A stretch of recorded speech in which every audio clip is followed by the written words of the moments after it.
Hi students, in this video we are going to see about acid, bases and salt. So this chapter is again you would have studied from your in your smaller class about the acid, about the base and salt. When I say salt, what comes to your mind? The salt which we use at home? Exactly, yeah. So it is NaCl, right? Sodium chloride, which we use at home. But there are so many salts, so many other salts also present. Okay, potassium chloride, calcium sulfate. These are some examples for salts. Now come on, let's see like what's the definition for an acid, base and salt, what are its types. We are going to see that. Okay, I hope it will be interesting. Okay, so let's go to the video. So acids. So when I say acid, what comes to your mind? The old, now from your earlier class definition? Yes, the acids has sour taste, right?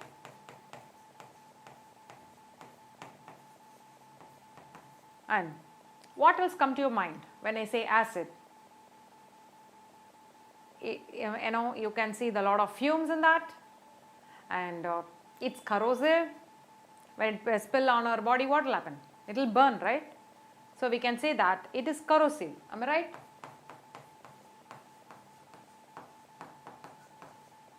Corrosive. So acids give fumes, right? When it reacts with water or base. So you can say that generally acids deals with exothermic reaction. Lot of heat will be generated. So we can say that acids mostly dealing with reactions are exothermic reactions. Mostly it will be exothermic.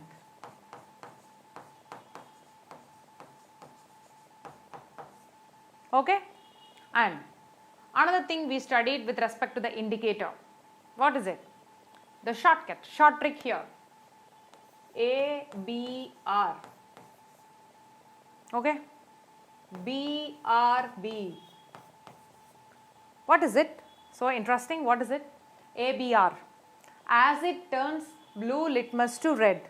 That is, when you take a blue litmus paper and suppose when acid molecules come in contact with them, it turns blue litmus to red color. So acid turns blue litmus red. Like this trick? Yes. So acid turns blue litmus red. Then what is BRB? I think by now you would have guessed it. What is BRB then? Base turns red litmus to blue, which means when I take a red litmus paper, when I bring the base near to it, so it changes red litmus paper to blue color. Okay, so ABR, BRB. It's easy to remember. Am I right? So acid turns blue litmus to red and base turns red litmus to blue. And there are some other indicators also. So there is something called pH paper. So which gives you red color when it comes in contact with acid molecules. And what else you know about acid? What is the proper definition for an acid? The acid which gives H plus ions when dissolved in water. Once again, what is acid? Acid is nothing but when dissolved in water gives H plus ions. So when it gives H plus ions, then it is termed as acid. Alright, so let me write the definition. When dissolved in water,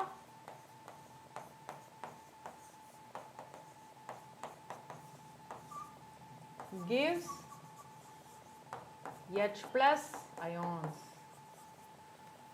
When dissolved in water gives H plus ions, then it is termed as acids. Okay. For example, when I take HCl, when it comes in contact with water, so it splits as H plus Cl minus, correct? H plus will split as H plus and Cl minus. So when the H plus come in contact with water, it can form H3O plus and Cl minus. What is this H3O plus called? Hydronium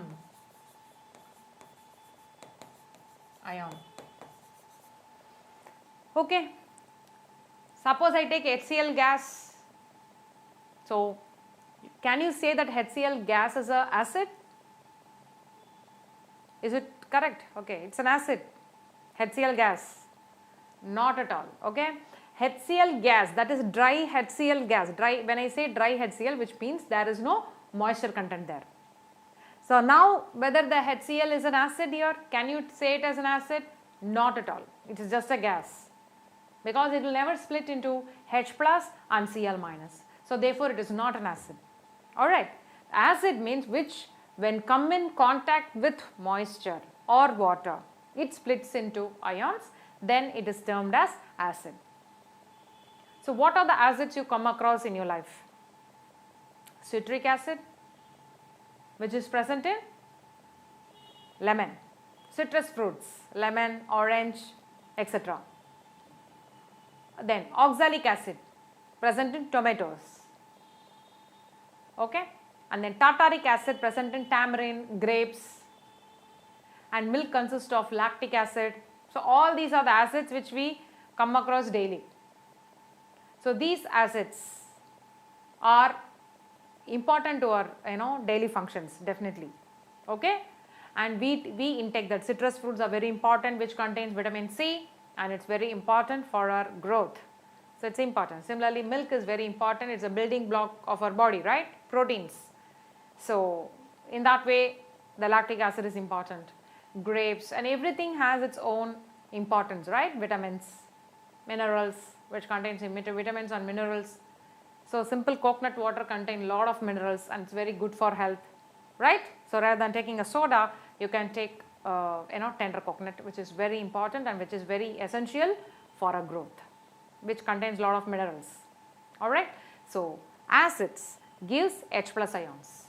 So now we are going to see the types of acids. Okay, now come on, let's see what are the types of acids. Strong acid.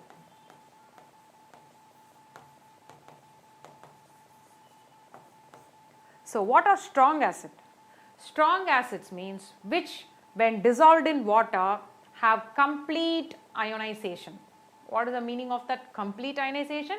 Suppose for example, I have 100 moles of HCl, okay.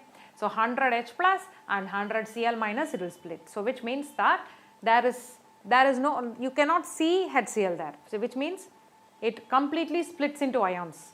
So what are strong acids? Which when dissolved in water have complete ionization. Complete ionization.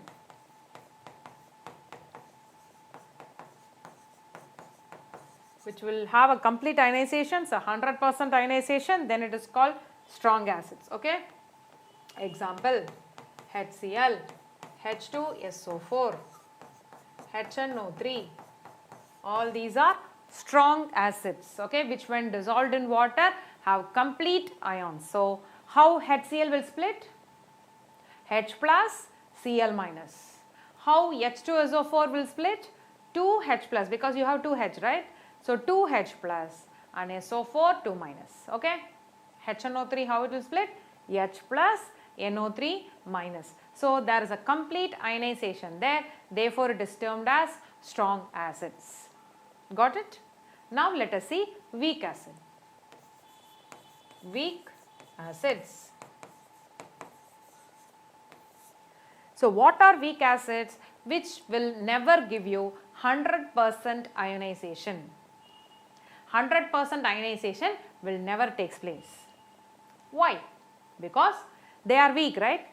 So say 40 to 50% or even 60% it will ionize, remaining it will stay as the whole molecule. For example, let us take acetic acid.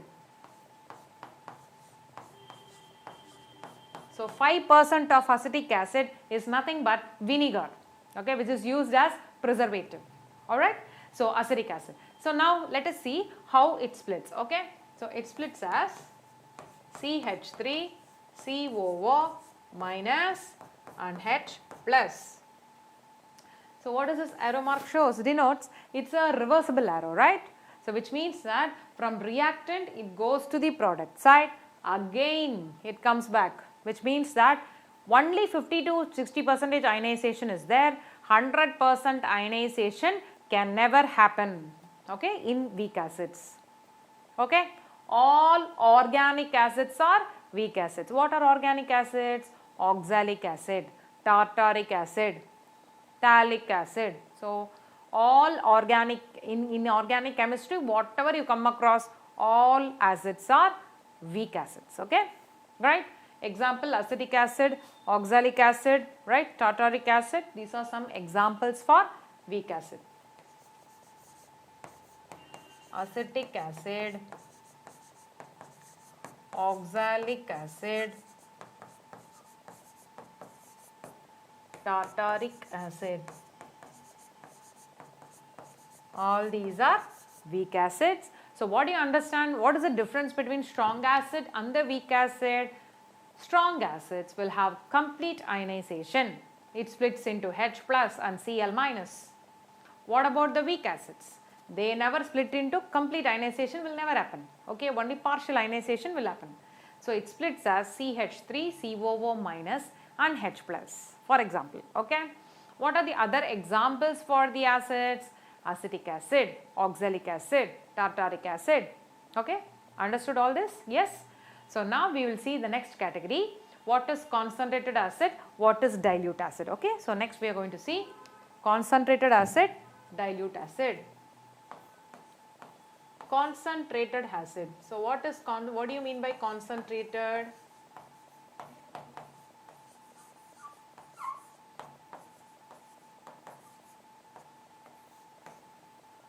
Concentrated acid. So, what do you mean by concentrated acid? Which means more acid molecules and very less water molecules. Okay. Say concentrated HCl, concentrated H2SO4. So, what is the meaning of that? More acid. What is the trick here? More acid, less water, right? Then it is called concentrated acid. Okay. Now, what is dilute acid then? What is dilute acid? It will be opposite. So, when I say dilute HCl means that water is more, okay? Water is more and acid is less. Okay, you can remember this arrow mark, it will be easy for you to understand, okay?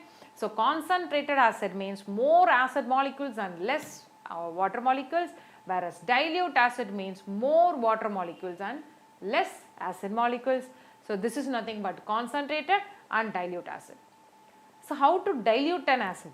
How to dilute an acid? Whether you should take acid and pour water or you should take water and pour acid. Which one is correct? What do you think? Which one is correct? Definitely, whenever you are diluting an acid, you should always take water and then add acid. Why? The either way is wrong? Yes, it is wrong. That is, when you take an acid and add water, what will happen? It's highly corrosive, right? Highly exothermic. So, it will splash out. It will cause burns.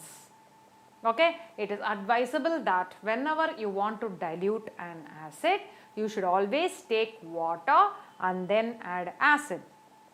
Okay, then we can avoid the any accident there. All right, yes. So, understood, like we just started with the basics of what is acid, how to identify, what are the in terms of taste, in terms of color changes. With the help of the indicator, we can identify it's an acid or not. With the pH paper, we can find out, and I taught you one short trick, that what is it? ABR, BRB. Acid turns blue litmus red and base turns red litmus blue. And then we saw what are the types of acids present: strong acid, weak acid, and how to dilute an acid. What is concentrated, what is dilute, and some examples also I give you. Understood, students? Hope you guys understood. Now let us see further videos in our next class. Okay. Thank you, students.